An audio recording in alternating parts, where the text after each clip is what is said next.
Everything that is not growing is slowly decaying. Jadi setiap hal di dunia ini yang tidak bertumbuh itu pelan-pelan menuju pembusukan. Nah, mati itu akan membusuk apapun juga. Lewat menunggu kita membangun otot kesabaran, otot ketekunan, otot pengharapan. Ya. Abraham nunggu bersama Sarah 25 tahun. Untuk bisa kita kuat dalam spiritual leadership, kita harus melatih mata rohani kita. Tiap hari, tiap pagi, dilatih melihat barang yang tidak kelihatan. Melihat Tuhan, cari Tuhan.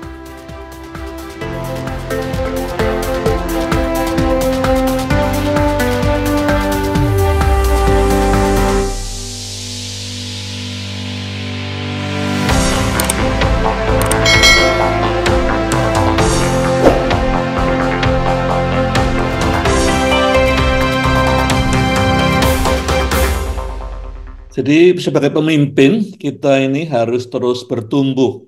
Secara fisik katanya orang kalau sudah mulai umur 30 tahun, setelah itu ototnya terus menurun terus. Ya.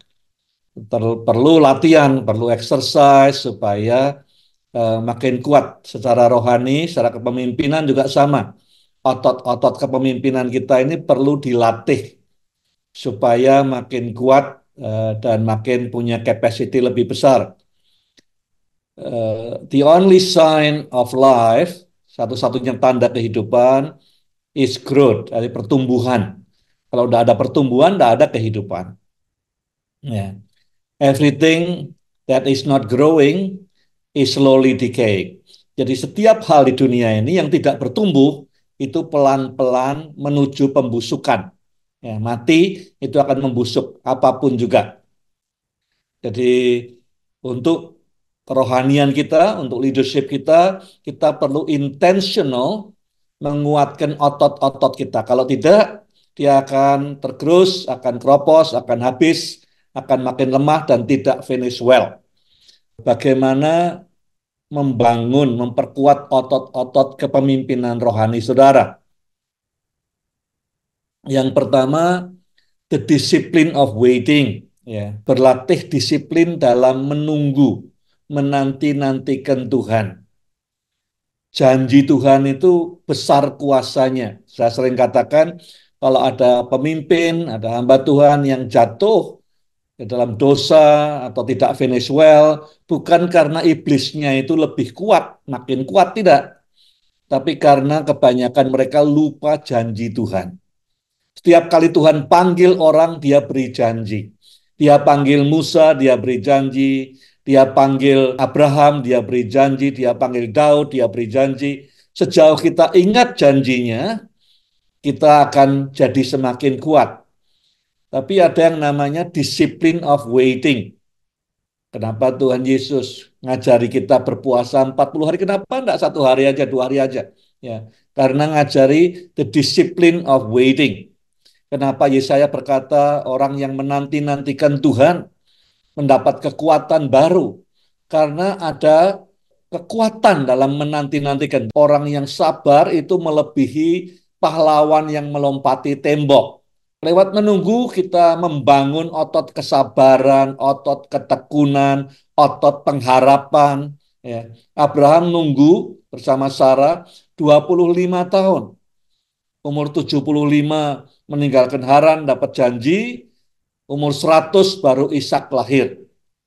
25 tahun itu bukan waktu yang pendek. Kenapa kok harus diulang-ulang terus janji Tuhan? Ya 25 tahun bukan waktu pendek against all odds. Jadi Sarah udah umur 90 tahun.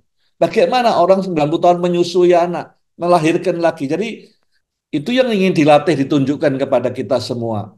The discipline of waiting. Pemimpin harus belajar melatih diri, menantikan Tuhan. Jangan menjadi reaktif. Kalau tertimpa sesuatu menantikan, itu reaktif.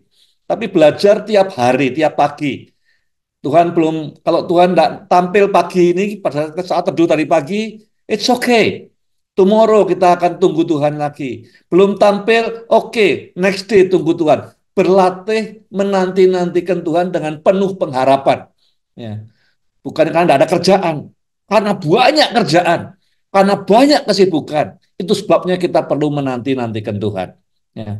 Ayatnya di 15 ayat 5 dan 6, kemudian Tuhan membawa Abraham keluar dan berfirman, pandanglah langit dan hitunglah bintang-bintang. Kalau engkau dapat menghitungnya, ya, dia pun berfirman lagi kepada Abraham, seperti itulah keturunanmu nanti. Abraham percaya kepada Tuhan dan dia memperhitungkan itu kepadanya sebagai kebenaran. Waiting. Jadi yang pertama, leadership lesson buat kita dari pengalaman Abraham dan Sarah, jangan sampai hanya reaktif kita tertimpa sesuatu, nunggu kesembuhan, nunggu apa, itu reaktif. Tapi kita berlatih tiap hari, menantikan Tuhan. Tuhan senang ditemui oleh kita. Tapi dia melatih kita, dia ingin kita ini panjang sabar, tekun, penuh pengharapan di saat tidak ada harapan di sekitar kita. Ya, nomor satu, untuk memperkuat otot, the discipline of waiting. Nomor dua, the discipline of submission. Ayatnya, kemudian malaikat Tuhan, pasal 16 ayat 9, malaikat Tuhan berkata kepadanya, kembalilah kepada nyonyamu dan tunduklah di bawah otoritasnya. Nah, semua kita merasa tidak nyaman dengan kalimat ini. Ya, kita ingin, apalagi ditindas, apa enaknya ditindas. Ya, kita kalau ditindas, kita kalau di apa namanya merasa ditekan oleh perusahaan, oleh gereja, oleh pelayanan dan keluarga, kita maunya lari aja. Ya, enggak cocok pindah bikin gereja baru atau pokoknya submission itu barang langka. Ya. Tapi Tuhan ngajari pemimpin yang bagus, yang hebat, belajar submit dulu. Ya. Kita maunya demand orang untuk submit pada kita. Ya, kita demand anak, demand istri, demand pegawai, demand semua orang submit pada kita. Tuhan ngelatih kita sebagai pemimpin yang baik, kita mesti submit. Ya, maunya lari kayak Hagar. Tapi Tuhan ngajari kembali kayaknya mau submit pada otoritas. Tanpa otoritas di atas kita, hidup kita tidak selalu jalan seperti yang kita inginkan. Dan tidak selalu harus lari pada saat keadaan tidak enak. Kadang-kadang Tuhan ingin bentuk kita, ingin shape kita lewat penderitaan, lewat affliction, lewat suffering. Jadi yang nomor dua, the discipline of submission. Banyak orang berpikir kalau saya hadapi kesulitan di perusahaan, di gereja, di pelayanan itu waktunya saya pindah. No, that's not always the case. Bukan selalu kasusnya seperti itu. Kita sebagai pemimpin dilatih, melatih otot kita. Apa artinya submission? Ya. Karena apa? Menghasilkan endurance. Kalau kita bisa submit di masa yang tidak enak, ditindas, ada penderitaan, ada affliction, yang keluar apa? Endurance. Dulu Robert Schuller pernah berkata, tough things never last. Ya, semua persoalan itu ada expiration date-nya. But tough people do. Orang persoalan ya sekeras apapun pasti akan hilang suatu saat. Tapi orang-orang yang ulet akan bertahan selama-lamanya. Endurance karena apa? Submission di tengah yang sulit sekalipun. Yang ketiga, yang kita belajar tentang kepemimpinan dari Kejadian 15-16 adalah the discipline of seeing the unseen. Yesus mengatakan pada kita, kalau kamu mau berdoa, cari kamar tersembunyi, ya, jangan depan orang banyak. Di tempat tersembunyi itu kamu akan ketemu dengan Tuhan yang tidak kelihatan. Peperangan rohani bukan peperangan jasmani. Ya. Musuh kita itu bukan darah dan daging. Dikatakan di Kejadian 16-13, lalu Hagar menyebut nama Tuhan yang berfirman kepadanya itu, engkaulah Allah yang melihat. Karena katanya sesungguhnya aku nampak, dia yang melihat aku. The God who sees me. Tuhan sudah selalu melihat. Cuman kita tidak sadar, kita tidak bisa melihat Tuhan yang peduli pada kita. Nah, kita harus melatih mata kita tiap hari. Mata kita ini kalau tidak dilatih, dia cuma melihat yang kelihatan saja. Lihat emas, lihat perak, lihat kemegahan, lihat kecantikan, lihat segala yang duniawi ini yang bisa dilihat oleh mata jasmani kita. Untuk bisa kita kuat dalam spiritual leadership, kita harus melatih mata rohani kita. Tiap hari, tiap pagi, dilatih melihat barang yang tidak kelihatan.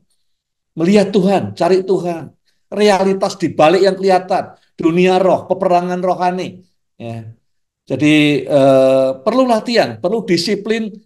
Hagar tidak akan kuat menahan ini kalau dia tidak melihat Tuhan yang Tuhan sudah melihat dia dari dulu. Tapi dia tidak lihat, maka dia lari. Kalau saja dia bisa melihat waktu di rumahnya Abraham, dia tidak lari. Ya, dia katakan, aku sekarang melihat Tuhan yang melihat, God who sees me. Tuhan melihat saudara, dia melihat saya, dia peduli. Walaupun kita tidak tahu. Hagar tidak melatih disiplin ini. Jadi waktu dia kepepet, baru dia lihat Tuhan. Kalau kita melatih tiap hari, melihat yang tidak kelihatan. Semua kejadian baik, buruk, segala macam, ada hal yang tidak, dimensi lain di balik itu. Iblis yang ingin menghancurkan kita karena dia benci pada Tuhan. Ya, dan segala hal yang Tuhan maksudkan lewat dunia yang tidak kelihatan ini. Jadi latih diri kita masuk dalam kehidupan doa, lihat yang tidak kelihatan.